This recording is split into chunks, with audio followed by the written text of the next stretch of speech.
ကောင်းချီးပေးပါစေအခုချိန်မှာပေါ့နော်အရေးအကြီးဆုံးအချိန်ကာလကိုရောက်ရှိလို့လာပါပြီပေါ့နော်အဲ့ဒီຢာကတော့နှုတ်ကပတ်တော်နာခံဖို့ပဲဖြစ်ပါတယ်ဘေးရတကယ်ချင်းတွေကိုကြည့်ပြီးတော့အိမ်မငိုင်းနဲ့တော့လို့တတိရှိစွာဘုရားရဲ့နှုတ်ကပတ်တော်ကိုခံယူကြရအောင်ဆိုပြီးတော့တယောက်နဲ့တယောက်ခွန်အားပေးကြရအောင်တခါတည်းကျမတို့နှုတ်ကပတ်တော်နားထောင်တဲ့အခါမှာပေါ့နော်သူတပါးအသက်နားထောင်တတ်တယ်ပေါ့နော်အဲ့ဒါကြောင့်မလို့ဘုရားသခင်ကစကားပြောတဲ့အခါမှာကျမတို့ကိုနှုတ်ကပတ်တော်တချို့သူတွေအတွက်ခွန်အားပေးတဲ့ဒေသနာဖြစ်မယ်တချို့နားထောင်တဲ့သူတွေအတွက်ဆုံးမတဲ့ဒေသနာဖြစ်မယ်တချို့ခွန်အားပေးတဲ့ဒေသနာဖြစ်တယ်ဒါပေမဲ့ကြားနာဖို့ရဲ့အတွက်ကျမတို့ရဲ့တာဝန်ပဲဖြစ်ပါတယ်လို့အဲ့ဒါကြောင့်မလို့ကျမတို့တန်ရှင်တော်ဝိညာဉ်တော်နဲ့၎င်းသစားပလာမြင့်အသုံးပြုမဲ့ဆရာခိုင်ဘူးအားလုံးတစ်ခုတည်ပြီးတော့အားရပါရဲ့ကြိုးဆိုကြရအောင်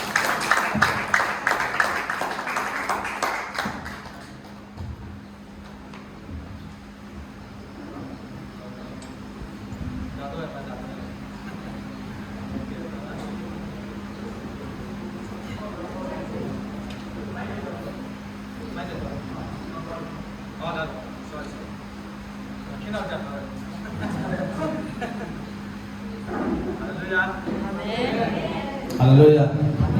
God is good. And all the time. God is good. And all the time. God is good. And all the time. Let's go deep into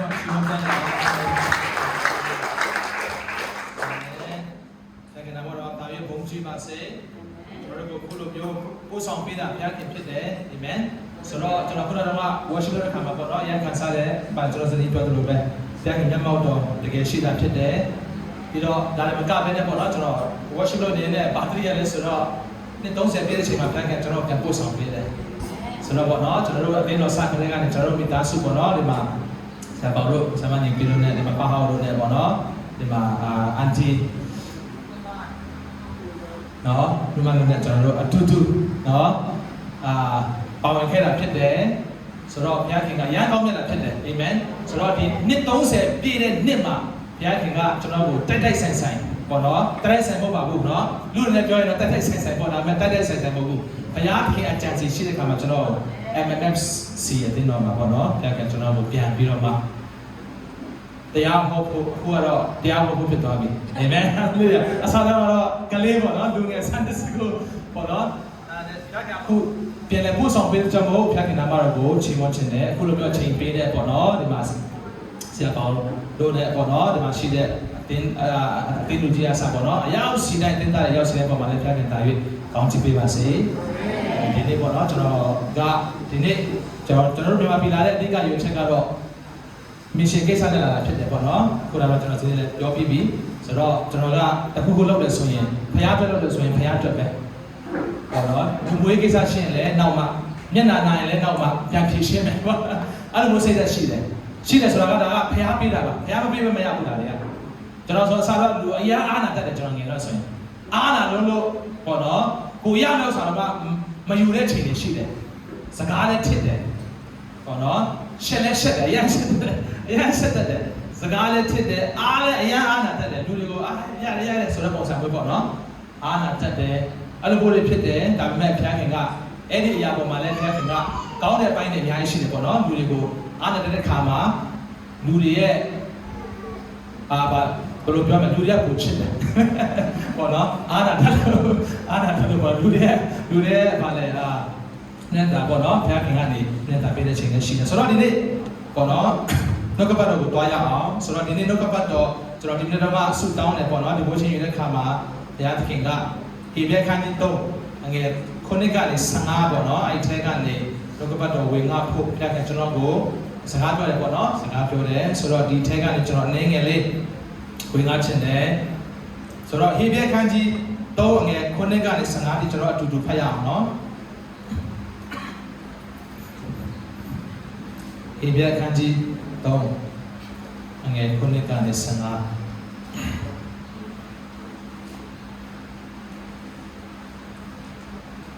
တွေ့ကြပြီနော်တွေ့ကြပြီလား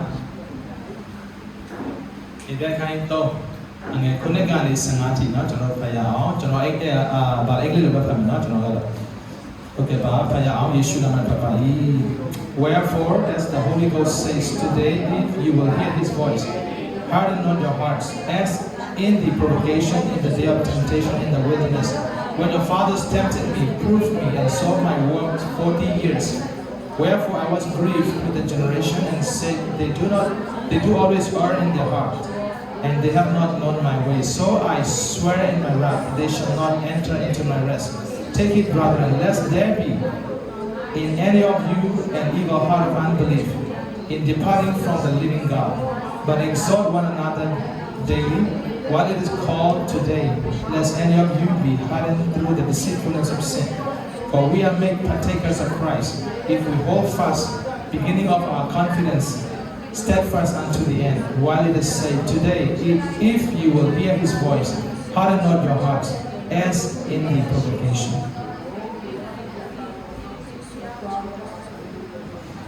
Amen. ပြီးတော့ဗျာဒိတ်ချမ်းခိုင်းနှစ်အငယ်30လည်းဖတ်ရအောင်နော်။အဲဒီလောကပတ်တော်တစ်ခုကိုချိန်ခံတော့မှာဖြစ်တယ်။ဗျာဒိတ်ချမ်းခိုင်းနှစ်အငယ်30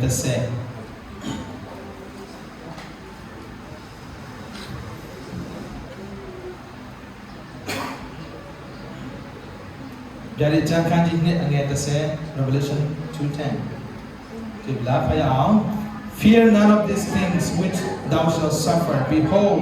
the devil shall cast some of you into prison, that you may be tried, and you shall have tribulation 10 days. Be thou faithful unto death, and I will give thee a crown of life. လောကဘတော်ခဏလောက်စကားရအောင်ယေရှုဖျားကိုရောကိုကျေးဇူးတင်တယ်။ဒါရှင်တော်ဝိညာဉ်ဖျားဒါမျိုးသက်သာချဲမှာကိုရောအတူပါရှိတယ်။လောကဘတော်ကိုကိုရောကိုယ်တိုင်သင်ကြားပေးတော်မူပါ။လုံးသားတိုင်းမှာကိုရောရဲ့လောကဘတော်ကိုအမြင့်မျိုးစစ်ကြံတာမကဘဲနဲ့အမြင့်တွေနဲ့အပင်ပေါက်တဲ့အတီးတီးစေတော်မူပါ။ဒါရှင်တော်နာမတော်ကိုကောင်းချီးပေးတယ်။အတွေ့အကြုံနဲ့စေကြောတော်မူပါ။ယေရှုနာမနဲ့ဆုတောင်းပါဖခင်။အာမင်။အဲ့ဒီမှာဒီနေ့ပေါ်တော့ကောင်းစင်ကတော့အဲ့ဒီအေဗီယခန်းကြီး3ခုနှစ်ထဲမှာပါပဲเนาะ Today if you will hear his voice ယနေ့တွင်တခင်၏အတန်ကိုသင်ကြားလျင်ပေါ့เนาะဒီပါကကောင်းစင်ဖြစ်မယ်ယနေ့တွင်တခင်၏အတန်ကိုသင်ကြားလျက်ရှိရင် sorry သင်ကြားလျက်ရှိရင်တော့မဟုတ်ဆရာကြီးတို့ကတော့ဗျာဒိတ်တော်အတန်လို့ပြောတယ်เนาะဆိုတော့တူတူပါပဲဒါတော့เนาะဆိုတော့ဒီမှာယနေ့တွင်တဲ့တခင်၏အတန်ကိုသင်ကြားလျက်ရှိတယ်ပြောချင်တာကဒီနေ့ဘုရားသခင်ရဲ့အတန်ကိုကျွန်တော်တို့ကြားဖို့လိုတာဖြစ်တယ်။ဟောနော်။ဘာလို့ဆိုရင်တခင်ယေရှုကပြောတယ်လေ။ငါတိုးတွေကငါအတန်ကိုကြားတယ်လို့ပြောတယ်။အာမင်။အတန်ကြားရုံတမကပဲနဲ့ငါတိုးတွေကငါအတန်ကိုကြားပြီးတော့ငါနောက်ကိုလိုက်တယ်လို့ပြောတယ်။အာမင်။နော်။ကျွန်တော်တို့ကယုံကြည်သူတယောက်ခရစ်ယာန်တယောက်ဖြစ်ပြီဆိုရင်တခင်ဖျားရဲ့အတန်ကိုကျွန်တော်တိုက်ရိုက်ကြားဖို့လိုတာဖြစ်တယ်။အာမင်။ဟာလေလုယာ။နော်အတင်းတော်ကလည်းကြားဖို့လိုတယ်။ဆရာတွေရှင်ကလည်းကြားဖို့လို့တယ်ဆရာမတွေရှင်ကကြားဖို့လို့တယ်ဒါပေမဲ့ကျွန်တော်တို့ကသခင်ဖျားနဲ့တိုက်ရိုက်ဆက်သွယ်ခွင့်ရတာလည်းဖြစ်တယ်။ဒါကြောင့်ဒီနေ့ဖျားသခင်ရဲ့အတန်ကိုကျွန်တော်တို့ကောင်းကောင်းကြားတတ်ဖို့လို့ဖြစ်တယ်။အာမင်။ဆိုတော့ဘာလို့ဆိုရင်သခင်ယေရှုကဘာလို့ကျွန်တော်တို့ကိုတိုက်ရိုက်ကြားခွင့်ပေးတယ်လဲဆိုရင်လူလေးတွေအများကြီးရှိလို့အာမင်။ဟာလေလုယာနော်အမှုတော်ဆောင်အစစ်တွေရှိတယ်လို့အထုတွေလည်းရှိတယ်။ prophet အစစ်တွေအများကြီးရှိတယ်။အထုတွေလည်းအများကြီးရှိတယ်။ဘာလို့ဆိုရင်အစစ်ရှိလို့အထုရှိတာဖြစ်တယ်။နော်။နောက်ပါဆိုရင်4500တန်အထုရှိတာ။4500တန်အထုရှိတာ။အစီပါလို့ဆိုအစစ်မှမရှိတာ။4500တန်မထုတ်ဘူးလေ။ဆိုတော့4500တန်မရှိတဲ့အခါကျတော့အထုလည်းမရှိဘူး။1000တန်အထုရှိတာ။ရှိတယ်လို့ကြားဘူးလေနော်။ရှိတယ်။မကြုံဘူးလို့သိတာကျွန်တော်1000တန်သူရှိပါဆို1000တန်အစစ်ရှိလို့အာမင်ဟာလေလုယာနော်ဆိုတော့ prophet အထုရှိလားရှိတယ်ဘာလို့အစစ်ရှိလို့အာမင်အစစ်ရှိလို့အထုရှိတာအသက်ရှင်တော့ဘုရားရှိလို့ဘုရားအထုတွေလည်းအများကြီးဟာလေလုယာအာမင်ဆိုတော့ကျွန်တော်ဘုရားသခင်အတန်ကိုကြားတဲ့အခါမှာအထုလားစစ်လားဆိုတော့ကျွန်တော်တို့သိလာမှာဖြစ်တယ်အာမင်ပြီးတော့လည်းတော့ဘုရားသခင်အတန်လည်းအထုရှိတယ်ရောဆိုတော့ကျွန်တော်ဘယ်လိုစစ်မလဲဘုရားကအတူရှိတယ်ဆိုရင်ဘုရားကအတန်ပေါ့နော်ဘုရားကအတန်လို့ကျွန်တော်ကြားမယ်ဆိုရင်ကျွန်တော်ဘာနဲ့ပြန်စစ်မလဲမိကုန်မိတာနော်ပြန်ဖြေပေးပါဘာနဲ့ပြန်စစ်မလဲနှုတ်ကပတ်တော်နဲ့စစ်မယ်အာမင်ဟာလေလုယာဘုရားကကောင်းချီးပေးပါစေအာမင်ရီမာရတိုင်းဘုရားရှာလာတာမဟုတ်ဘူးစာတန်ကလည်းရီမာပေးတတ်တယ်ရီမာဆိုတာဘုရားပြောတဲ့အတန်ပေါ့နော်အတန်တော့ရီမာသူ့လည်းရှိတယ်ဟာလေလုယာ ဆိုတော့နှုတ်ကပတ်တော်နဲ့ကျွန်တော်ပြန်စစ်ဖို့လို့ရှင်ဘောလူကပြောတယ်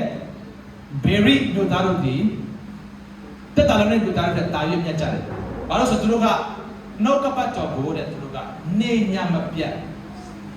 ရှာတယ်လို့ပြောတယ်အာမင်ဟာလေလုယာဘောလူပြောရတော့မှသူတို့အကုန်လုံးမယုံဘူးအာမင်ဘောလူပြောရတော့မှအကုန်လုံးမယုံဘူးကျွန်တော်တို့ကနာမည်ကြီးဆရာပြောတာအကုန်လုံးယုံတယ်နော်ဘသူဘွားတော့ကျွန်တော်နာမည်တက်မပြောပါဆိုရင်သူတို့ဆော်ရတယ်ဖြစ်နေမှာဆိုတော့မပြောတော့ဘူးနာမည်ကြီးဆရာပြောဆိုအကုန်လုံးယုံတယ်ဒီဆရာပြောတဲ့ပါညာနှုတ်ကပတ်တော်မှာအားနေလို့ရတယ်အာမင်ဘုကဲ့သို့ပဲဘုရားတဲ့တန်တော်ကြားတဲ့ဘက်မှာလည်းအားနေလို့ရတယ်အလုံးစုံသော gospel full gospel ဆိုတာကယေရှုထဲမှာရှိတဲ့အရာအားလုံးကိုပိုင်ဆိုင်ခြင်း full gospel ဖြစ်တယ်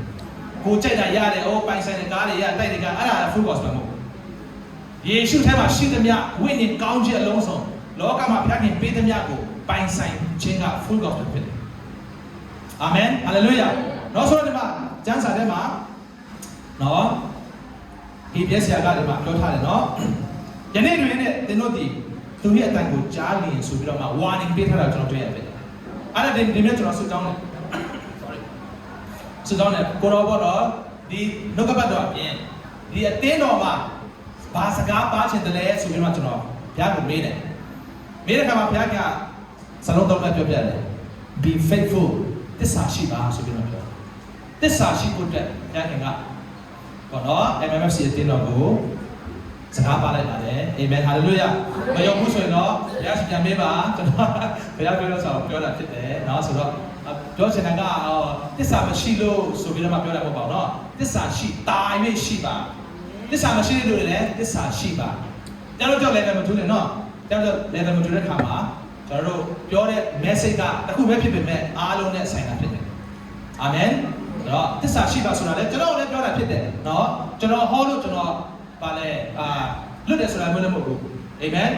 ကျွန်တော်ဟောသမျှကကျွန်တော်ကိုယ်တိုင်လည်းလိုက်လျှောက်ဖို့ဖြစ်တယ်ဟာလေလုယာအာမင်ဆိုတော့ကျွန်တော်တို့ကကိုယ်ပဲဟောပြီးတော့မှကိုယ်လိုက်မလို့ဘူးဆိုရင်အဆင်မပြေဘူးရှင်ဘောလို့ပြောတယ်နော်ကိုဟောပြီးတော့မှကိုကြဆုံးတော့သူမဖြစ်ဖို့ကိုထောင်းနေလို့ပြောတယ်ကိုနှိမ့်ဆက်တယ်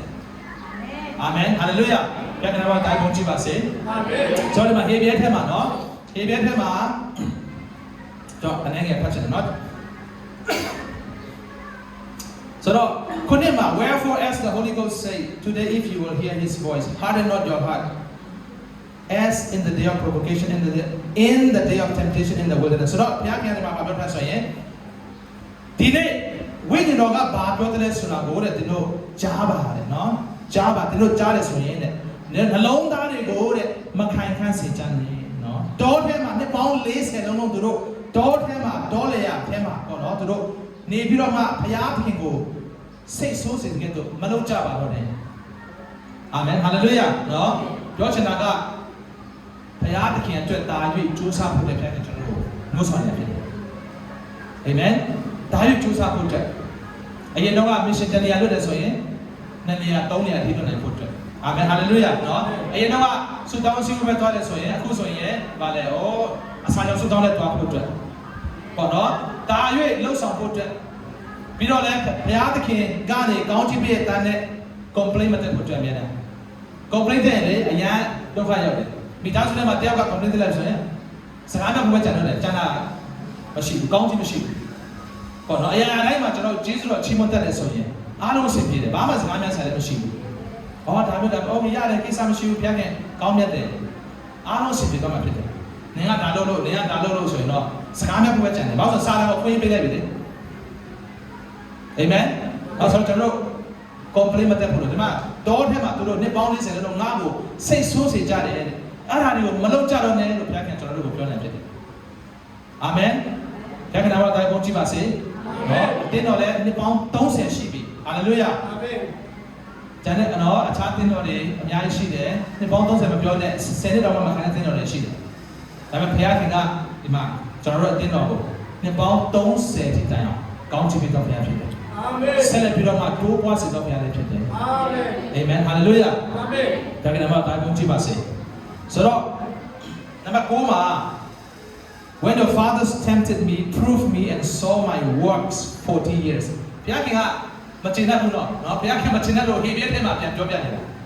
နှစ်ပေါင်း40လုံးလုံးနဲ့နင်တို့ဖခင်တွေကငါလုပ်တဲ့အမှုတွေကိုတွေ့တယ်တဲ့နော်ငါလုပ်တဲ့ miracle တွေငါလုပ်တဲ့အာဟုဖွယ်ရနမိတ်လက်ခဏာတွေကိုတွေ့တယ်ဒါပေမဲ့ငါ့ကိုမဝမ်းမြောက်စေတတ်ဘူးလို့ပြောတယ်အာမင်ဆိုတော့ကျွန်တော်တို့ဘုရားသခင်ကိုဝမ်းမြောက်စေသောအသက်တာဖြစ်ဖို့အတွက်ဘုရားကအလိုတော်ရှိတယ်ဖြစ်တယ်အာမင်အလိုတော်ဆောင်သောအသက်တာဖြစ်ဖို့အတွက်ဘုရားကကျွန်တော်တို့ခေါ်နေဖြစ်တယ်ဟာလေလုယာအာမင်အာမင်တိတ်မကြတော့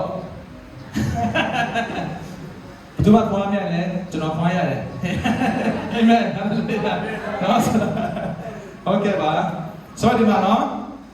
နှစ်ပေါင်း40လုံးလုံးနဲ့ငါလုပ်တဲ့လို့တွေကိုတွေ့တယ်တဲ့ဒါပေမဲ့သူတို့ကငါ့ကို your fathers tempted me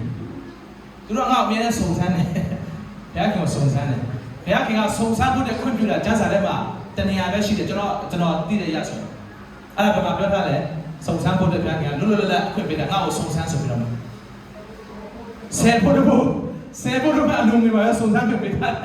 ကျမ်းတဲ့နေရာမှာမစုံစမ်းခိုင်းဘူးဒီဘုရားခင်ကဘုရားမစုံစမ်းရဆိုတဲ့ယေရှုကစာနယ်ကိုတော့ပြန်ပြီးတော့ပြောလိုက်တယ်ဖြစ်တယ်အာမင်ဆယ်ဖို့တော့မစုံစမ်းပါအာမင်ဟာလေလုယာဘုရားတို့ပြောကြအောင်ဆယ်ဖို့တော့အလုံးတွေမှာများများစုံစမ်းများထည့်ပါလို့ဟာလေလုယာအာမင်ကျန်တော်တိုင်းပုံကြည့်ပါစေအာမင်အာမင်ဟာလေလုယာနော်ဆိုတော့ဆယ်ဖို့တော့မစုံစမ်းခိုင်းတယ်နော်ကျန်တဲ့နေရာမှာမစုံစမ်းခိုင်းဘူးဘုရားကိုအများနဲ့စုံစမ်းရင်စာတန်နဲ့တကိုင်းနဲ့ဖြစ်သွားလိမ့်မယ်။စာတန်နဲ့တကိုင်းနဲ့မဖြစ်စေဘူးဆိုရင်ဆယ်ဘုရားပဲစုံစမ်းပါ။အာမင်အလူငွေနဲ့ဆယ်ဘုရားမှာပဲစုံစမ်းပါ။ကျန်တဲ့နေရာမှာဘုရားမစုံစမ်းနဲ့။ဂျေဇုတော်ချီးမွမ်းပါ။အလိုတော်ဝင်ခံပါ။ဟာလေလုယာ။အာမင်တဆယ်မှာ wherefore I was grieved အားကြောင့်ငါကဝမ်းနေတယ် with that generation အဲ့ဒီနော် generation အဲ့ဒီဗာလေ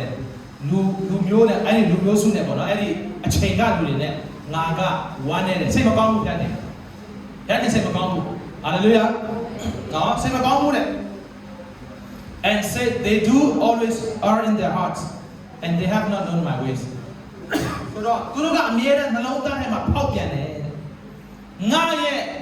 လမ်းတော်တွေငါရဲ့လမ်းနီးလမ်းတွေပေါ့နော်ငါရဲ့အလိုတော်တော့ငါရဲ့နီးလမ်းတွေကိုသူတို့မသိကြဘူးစာလံတရားကိုကျွန်တော်မမအောင်ဆိုပေါ့နော်စာလံတရားကိုထဲမှာမောရှေကတဲ့ထာဝရဘုရားရဲ့နီးလမ်းတော်တွေကိုရတယ်ဣသလမျိုးတွေက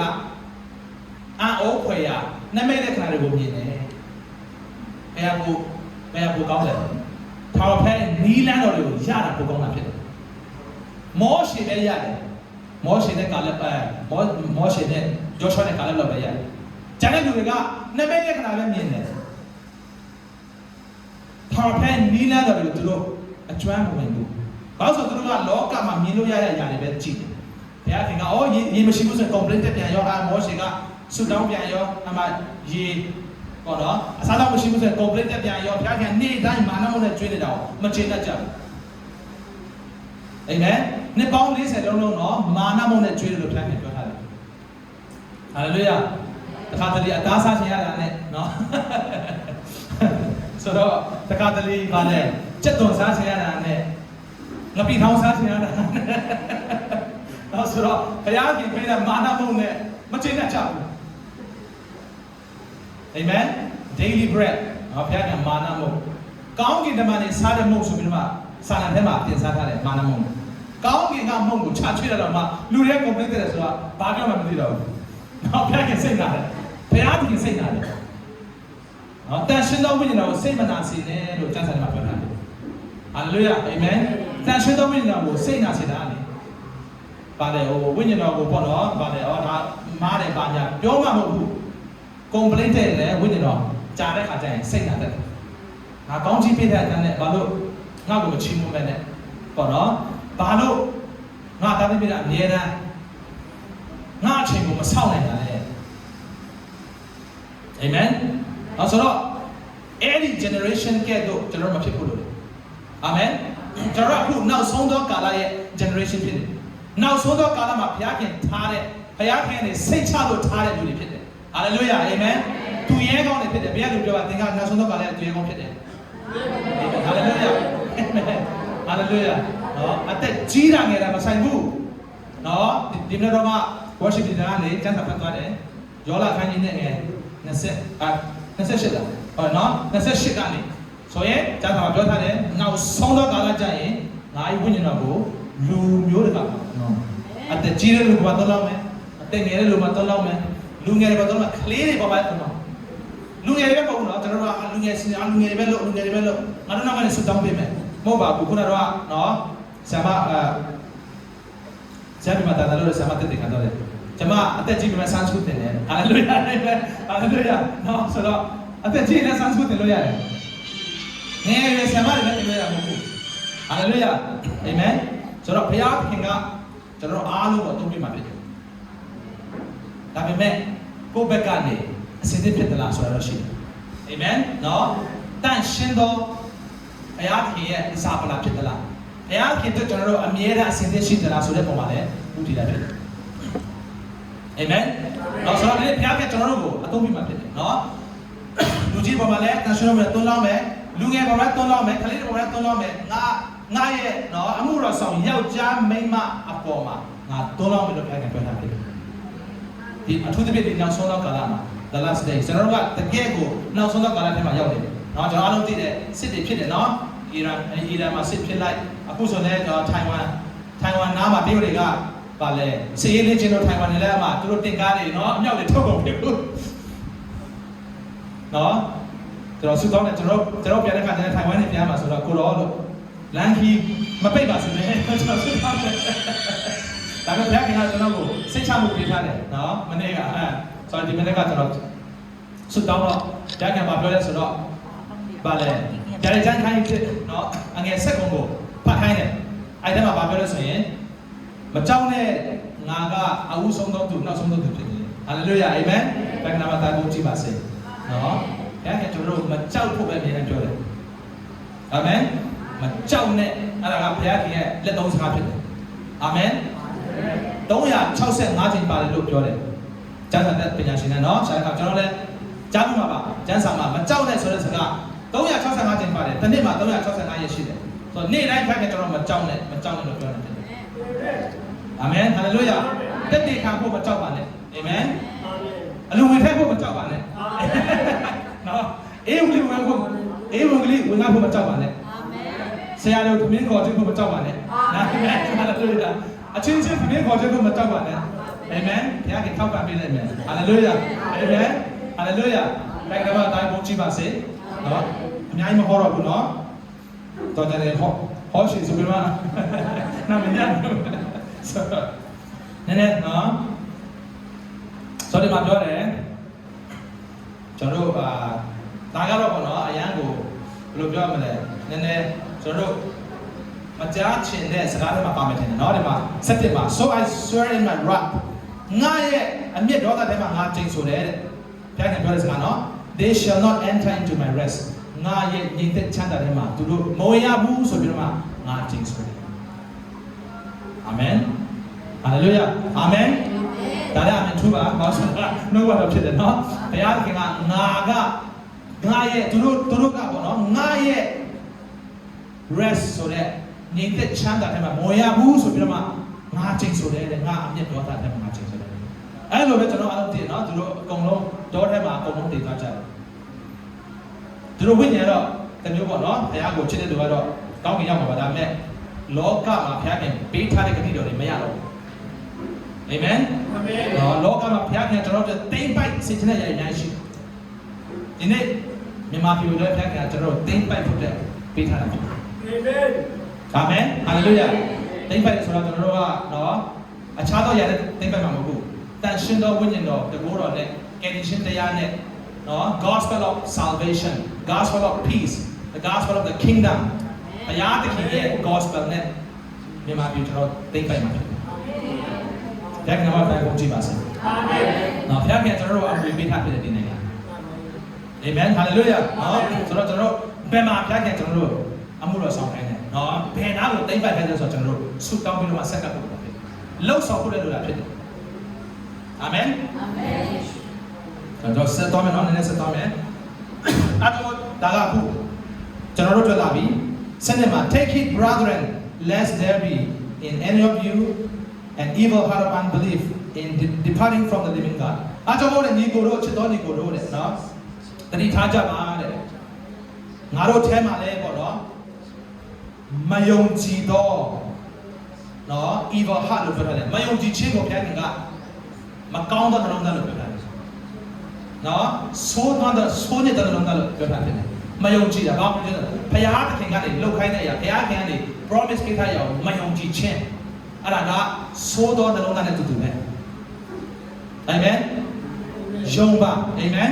ယုံရဲပါနောက်တစ်ပတ်တော့စိတ်ချဖို့လည်းဘုရားကကျွန်တော်တို့ကိုခွန်အားပေးနေတယ်မယုံကြည်တော့မကောင်းသောနှလုံးသားလို့ပြောတာနော်အဲ့ဒီနှလုံးသားမရှိဖို့အတွက်ညီကိုတွေကိုနော်ပေါ်လူကနေခွန်အားပေးထားဖြစ်တယ်နော်ငါခွန်အားပေးခြင်းတဲ့ညီကိုတို့တဲ့ in departing from the living God tower ဖြတ်ခံကနေထွက်သွားတော့သူတွေမဖြစ်ဖို့အတွက်ပြောတာမယုံကြည်သောနှလုံးသားနဲ့ဘုရားခင်ထားနဲ့ထွက်သွားတယ်နော်ကျွန်တော်နှလုံးသားကိုဘယ်မှမမြင်ဘူးလေဘုရားကြောင့်လာပြီးတော့မှနော်ဝတ်ပြုနေပေမဲ့ကျွန်တော်နှလုံးသားကိုမြင်တာဘုရားပဲရှိတယ်ဘုရားခင်ကဒီလိုရဲ့နှလုံးသားကငါထားနဲ့ထွက်သွားလားမထွက်သွားလားဆိုတော့ဘုရားခင်မြင်တယ်အာမင်နော်ဘုရားခင်မြင်တာဖြစ်တယ်အဲဒါကြောင့်ကျွန်တော်အမြဲတမ်းနှလုံးသားကိုစစ်ဆေးဖို့လိုတယ်ဖြစ်တယ်ကျွန်တော်ဘယ်နာရောက်နေလဲအာမင်ကိုရောကျွန်တော်ဘယ်နာရောက်လဲကျွန်မဘယ်နာရောက်လဲကိုရောလမ်းလွဲတယ်ဆိုရင်ကျွန်တော်ကိုပြန်ခေါ်ပါအာမင်မရရတဲ့နည်းနဲ့ခေါ်ပါဆိုတော့ဘုရားခင်ကျွန်တော်နှလုံးသားကိုစက္ကပ်ဖို့လိုတာဖြစ်တယ်အာမင်အဲ့ဒါကျွန်တော်တို့ကထာဝရနဲ့ဆိုင်တဲ့ရတယ်လုပ်နေတာနော်တည်ငါမဟုတ်ဘူးဒီလောကတော့ပဲကျွန်တော်အသက်ရှင်တာပေါ့ထာဝရနဲ့ဆိုင်တဲ့ရတယ်လုပ်တဲ့ခါမှာဒီနေ့ဒီလောကမှာဘုရားခင်ရှေ့မှာကျွန်တော်တို့မားလို့အဆက်ကွဲတယ်ဆိုရင်အဆက်ကွဲခံပါဘာလို့ဆိုဘုရားခင်ကကျွန်တော်တို့ထာဝရမှာတာ၍ကောင်းချီးပေးမှာဖြစ်တယ်နော်ဂျပန်မှာဆာမူရိုင်းရှိနော်ကျွန်တော်သိတယ်နော်ဆာမူရိုင်းဆိုကျွန်တော်သိတယ်နော်ဂျပန်မှာနော်တို့စိတ်ခံတယ်ဆိုရင်ဒါနဲ့ခုတ်လိုက်တယ်ရှိစမ်းပြီးတော့ဆာမူရိုင်းတွေကသူတို့စီကရန်ရှိတယ်ပေါ့နော်သူတို့မှာသူတို့အသက်ရှင်တဲ့ခုတ်ပေါ့နော်လောရှိတယ်ဒါပေမဲ့သူတို့ကလေအဆက်နဲ့အသက်ကိုလဲတယ်ဆိုတော့မားပြီဆိုရင်တော့သူတို့တိခါတယ်အတိတ်တက်တယ်ပေါ့နော်ကိုဆွေးဆိုင်လုပ်တယ်ဆာရငါတွေလက်ထားတာကျွန်တော်ကိုဘုရားခင်ကအဆက်ကွဲတာအရေးမကြီးခိုင်းဘူးနော်လောကသားကအဆက်ကွဲရရင်ကျွန်တော်တို့ကအဆက်ကွဲရင်လည်းခံလိုက်ပါအာမင်ဟာလေလုယာထာဝရတဲ့ကျွန်တော်တို့ကိုထာဝရမှာအဆက်မကွဲဖို့ရည်ကြီးတယ်အာမင်ထာဝရမှာအဆက်မကွဲဖို့ဘုရားကဒီလောကမှာတစ်ခါကျရင်ကျွန်တော်တို့အဆက်ကွဲတဲ့ချိန်ရှိယေရှုနာမနဲ့တွားရဆိုရင်အဆက်ကွဲတဲ့ချိန်ရှိအများကြီးနော်ကျွန်တော်ကြုံမှုပါတယ်ဒီမှာဆက်ဆံမှလည်းရှိတယ်နော်ကြုံမှုမှာဖြစ်တယ်အဆက်ကွဲယေရှုကြောင့်အဆက်ကွဲလေကောင်းကင်မှာစီးစိမ်ကြီးတယ်ဟာလေလုယာကောင်းကင်မှာအဆင့်မြင့်နေတယ်ဖြစ်ရှင်ဘောလို့ဘာပြောလဲဆိုရင်ငါလောကမှာခံရတာနည်းတော့နည်းသေးတယ်ထပ်လို့ချင်းသေးတယ်ဘာလို့ဆိုကောင်းကင်မှာရဖို့ဆိုကြီးတော့နေငါဘောလို့တော့ကျွန်တော်တို့တရားမှဒုက္ခမြောက်ပေးပါနော်ဘောလို့ထက်ငါပို့ပြီးတော့မှဒုက္ခခံရတဲ့လူရှိတယ်လို့ပြောရဆိုရင်တက်ထောင်ပေးပါကျွန်တော်တသိန်းဆုံးချမယ်ဘယ်သူမှမရှိစားပြီလို့နော်ဆိုတော့ဘယ်သူမှမရှိပါဘူးဘယ်သူမှမရှိဘူးနော်ဘယ်သူမှမရှိဘူးဒါတော့မှရှင်ဘောလို့ပြောဆိုရင်တက်ခံခြင်းသေးတယ်ဘာလို့ဆိုသူကဖယားသခင်သူ့ကိုအမြဲတမ်းတွေ့ခိုင်းလို့ဖြစ်တယ်အာမင်နော်ကျွန်တော်တို့ဖယားသခင်ကိုတွေ့ဖို့လိုတယ်အမြဲတမ်းကောင်းကင်ကပါလေအထက်ရကိုကျွန်တော်အမြဲတမ်းဆွဲလန်းဖို့လိုတာဖြစ်တယ်အထက်ရကိုမဆွဲလန်းတတ်တဲ့ဒီလောကနဲ့ကျွန်တော်အသက်ရှင်ဒုက္ခရောက်တဲ့ခါကျရင် complete တဲ့လုံးတိုင်းလာမှာဖြစ်တယ်ဒါပေမဲ့အထက်ရကိုဆွဲလန်းတဲ့ခါမှာဒုက္ခရောက်လေနော်ပျော်စရာမကောင်းပါဘူးနော်ပျော်စရာကောင်းတယ်လို့မပြောဘူးခုနကမှ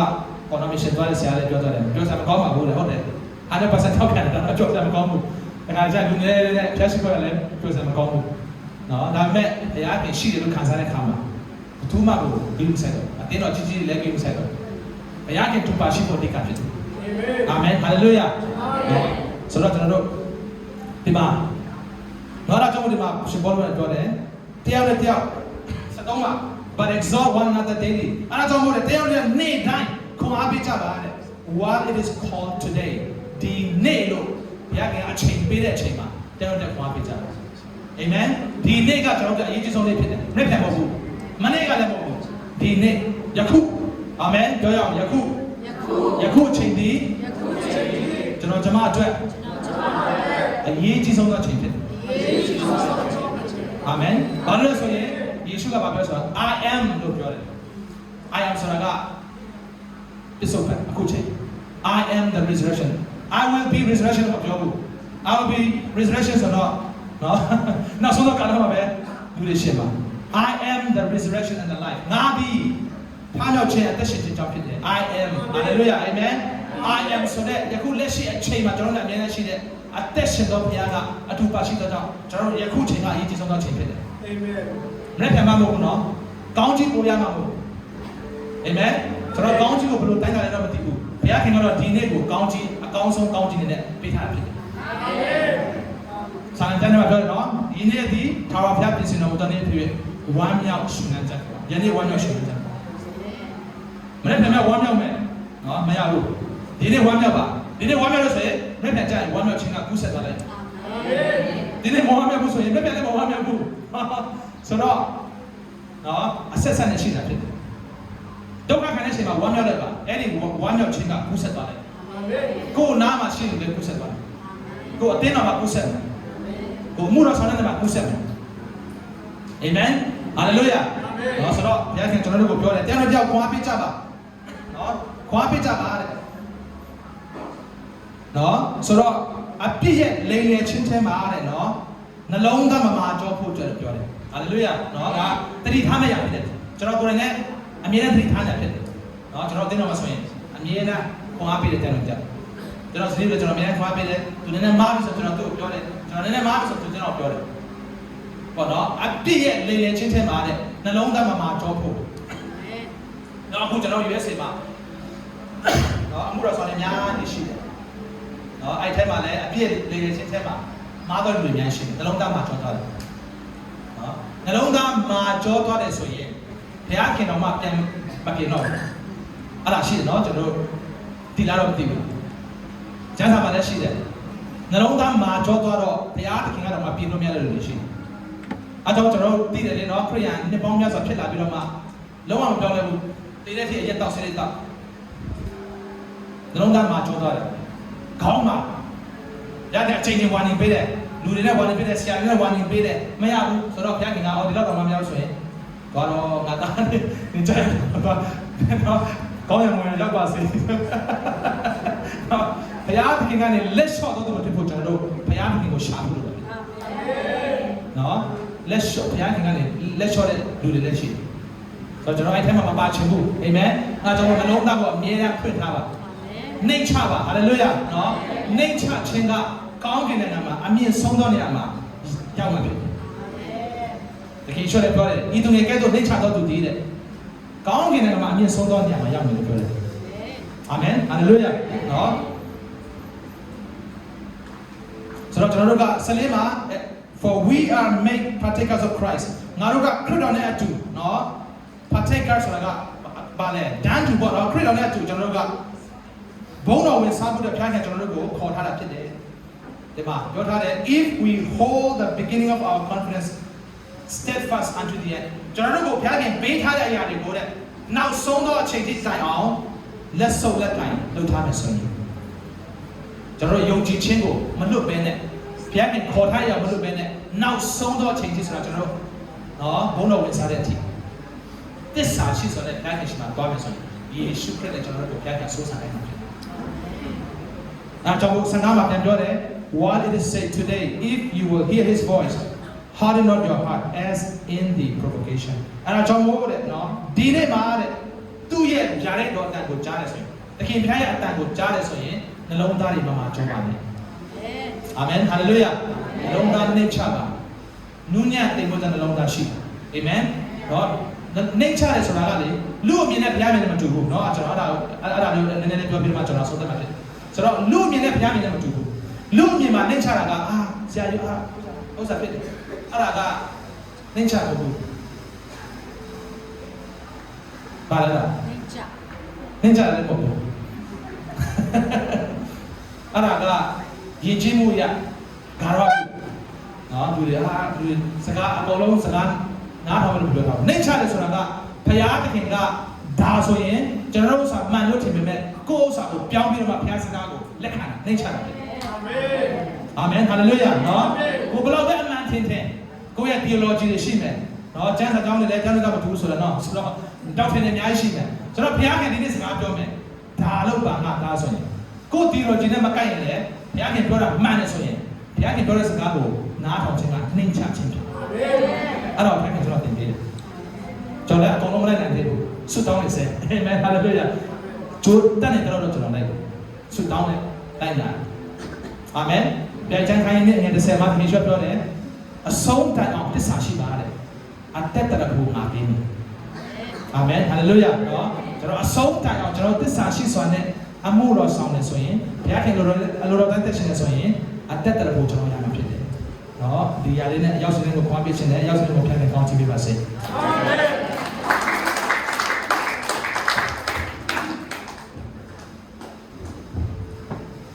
တရှင်တော့နောက်ကဘတ်တော်ခင်းခွာပေးသွားတဲ့ဆရာနဲ့ဆရာရဲ့တမန်တော်မှာဖျားရှင်ဆက်လက်ပြီးတော့ကောင်းချီးပေးပါစေခုချိန်မှာပေါ့နော်အားလုံးမတည့်ရပြီးတော့ဖျားခင်ရဲ့ဘုံတော်ကိုချီးမွမ်းပြီးတော့အဆုံးမှာပေါ့နော်တေယုတ်ဆရာကြီးကနေအဆုံးသက်ဆုတောင်းတော်မှာပဲဖြစ်ပါတယ်